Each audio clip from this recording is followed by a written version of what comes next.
Hello guys, நியூவாக release ஆகிருக்கக்கூடிய விவோனுடைய Y200 Pro 5G அப்படின்ற இந்த மொபைலினுடைய ஃபீச்சர்ஸ் வந்து நம்ம பார்க்கலாம். ஃபீச்சர்ஸ் மட்டும் இல்லாமல் இதனுடைய ரிவ்யூ எல்லாத்தையுமே நம்ம பார்க்கலாம். நெக்ஸ்ட் இந்த மொபைலினுடைய ஃப்ரண்ட் சைடில் என்ன கொடுத்துருக்காங்க அப்படின்றத பற்றி பார்க்கலாம். ஃப்ரண்ட் சைடை பொறுத்த வரைக்கும் 6.78 இன்ச்சஸ்க்கான ஒரு full HD AMOLED display with 120Hzக்கான கர்வ்டு டிஸ்பிளே வந்து கொடுத்துருக்காங்க. பயங்கரமாக இருக்குது இந்த கர்வ்டு டிஸ்பிளே அப்படின்னும்போது, செம்ம பயங்கரமாக இருக்குது. அந்த ஸ்க்ரோலிங் பண்ணும்போதெல்லாம் நல்ல குவாலிட்டியாக சூப்பராக இருக்குது. கவுடுன்றதுனால பரவாயில்ல. 18,000 20,000 நமக்கு வந்து கவுடு கொடுத்துருக்கிறது ஒரு நல்ல விஷயந்தான். தென் வந்து அது மட்டும் இல்லாமல் இந்த மொபைலில் இந்த டிஸ்பிளேயில் வந்து 1300 நிட்ஸ்க்கான பிரைட்னஸ் லெவலும் கொடுத்துருக்காங்க. நம்மளால் உச்சி வெயிலில் கூட நம்மளால் வந்து நல்லா தெளிவாக நம்மளுடைய மொபைலை யூஸ் பண்ண முடியும். அந்தளவுக்கு பிரைட்னஸ் நல்லா சூப்பராகவே இருக்குது.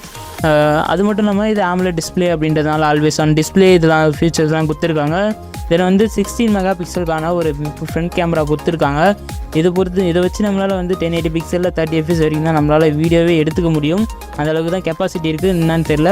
இந்த மொபைலில் பேக் சைடும் சரி ஃப்ரண்ட் சைடும் சரி நம்மளால் 1080 பிக்சலில் தான் நம்மளால் வீடியோவே எடுத்துக்க முடியும். ஃபோட்டோஸ் இதெல்லாம் நம்மளால் எடுத்துக்க முடியும். ஸோ இதனுடைய ஹைலைட்ஸ் அப்படின்னு பார்க்கும்போது, இந்த மொபைலில் ஒரு பேக் சைடில் வந்து பார்த்தோன்னா ஒரு கிளாசி ஃபினிஷிங் டிசைனில் தான் கொடுத்துருக்காங்க. ஓரளவுக்கு நல்ல ஒரு குவாலிட்டி இருக்குது. அது மட்டும் இல்லாமல் நல்லா ஜொலிக்குது. அந்தளவுக்கு ஒரு கிளாசி ஃபினிஷிங்கில் இருக்குது. தென் அது மட்டும் இல்லாமல் பேக் சைடில் வந்து 64 மெகா பிக்சலுக்கான ஒரு மெயின் கேமரா கொடுத்துருக்காங்க. அது 2 மெகா பிக்சலுக்கான டெப்த் சென்சார் இது ரெண்டும் கொடுத்துருக்காங்க. ஒரு டுவெல் கேமரா செட்டப் மட்டும் தான் கொடுத்துருக்காங்க பேக் சைடை பொறுத்த வரைக்கும். அது மட்டும் இல்லாமல் கூடவே வந்து LED ஃப்ளாஷும் கொடுத்துருக்காங்க. கேமராவை பொறுத்த வரைக்கும் நமக்கு OS சப்போர்ட்டு எல்லாமே இருக்குது. இதை வச்சு நம்மளால் வந்து 1080 பிக்சலில் 30 fps வரை நம்மளால் வீடியோ எடுத்துக்க முடியும். நானும் யூஸ் பண்ணி பார்த்த வரைக்கும் ஓரளவுக்கு நல்லா இருந்துச்சு. ஓரளவுக்கு சூப்பராகவே இருந்துச்சு இந்த கேமரா குவாலிட்டி பொறுத்த வரைக்கும். எனக்கு தெரிஞ்சு வந்து சாம்சங் சென்சார் தான் யூஸ் பண்ணியிருப்பாங்க. சோனி சென்சார் வந்து அதிகமாக யூஸ் பண்ணியிருக்க மாட்டாங்க. இது கன்ஃபர்மேஷனாக வந்து பார்த்தோன்னா இன்னும் தெரியல. சோனி சென்சார் யூஸ் பண்ணியிருக்காங்களா சாம்சங்கான்ட்டு இன்னும் வந்து விவோ சைட்லேருந்து எதுவும் சொல்லலை.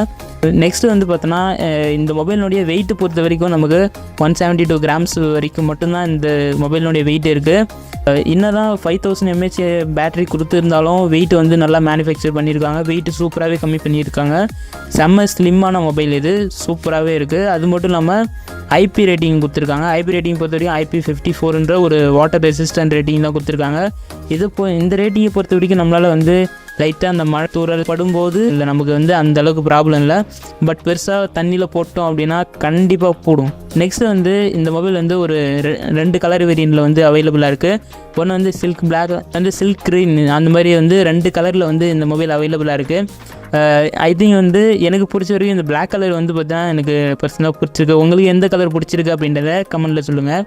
ப்ராசஸர் தான் முக்கியமானது. இந்த ப்ராசஸர் வந்து பார்த்தோன்னா Qualcomm Snapdragon 695 5G 6 nanometre processor கொடுத்துருக்காங்க.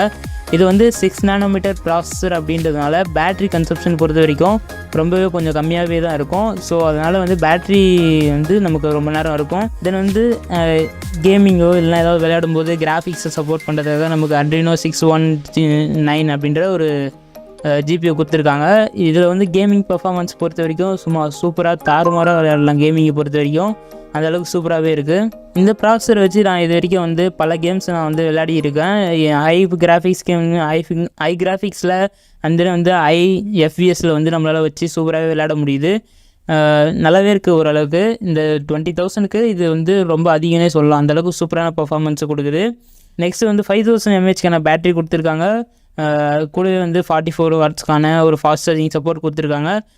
ஃபாஸ்ட் சார்ஜிங் பொறுத்த வரைக்கும் ஒரு நார்மலான ஃபாஸ்ட் சார்ஜிங் தான். ரொம்ப ஃபாஸ்ட்டாலாம் ஏறும்னு சொல்ல முடியாது. ஒரு மணி நேரம் 50 மினிட்ஸில் வந்து நம்மளுக்கு வந்து சார்ஜிங் வந்து ஃபுல்லாகிடும். ஃபிங்கர் பிரிண்ட் சென்சாரை பொறுத்த வரைக்கும் நமக்கு வந்து டிஸ்பிளேவிலே கொடுத்துருக்காங்க. ஏன்னா AMOLED டிஸ்பிளே அப்படின்றதுனால நமக்கு வந்து ஃப்ரண்ட் சைடில் இந்த டிஸ்பிளேவிலே நமக்கு கொடுத்துருக்காங்க. தென் இதனுடைய ஸ்டார்டிங் ப்ரைஸ் வந்து பார்த்தோன்னா 80,499 அப்படின்ற ப்ரைஸில் வந்து இது ஸ்டார்ட் ஆகுது. ஸோ இந்த மொபைல் வந்து பார்த்தோன்னா ஒரு சூப்பரான மொபைல் தான். உங்களுக்கு பிடிச்சிருக்கா இல்லையா அப்படின்றத வந்து கமெண்ட்டில் சொல்லுங்கள்.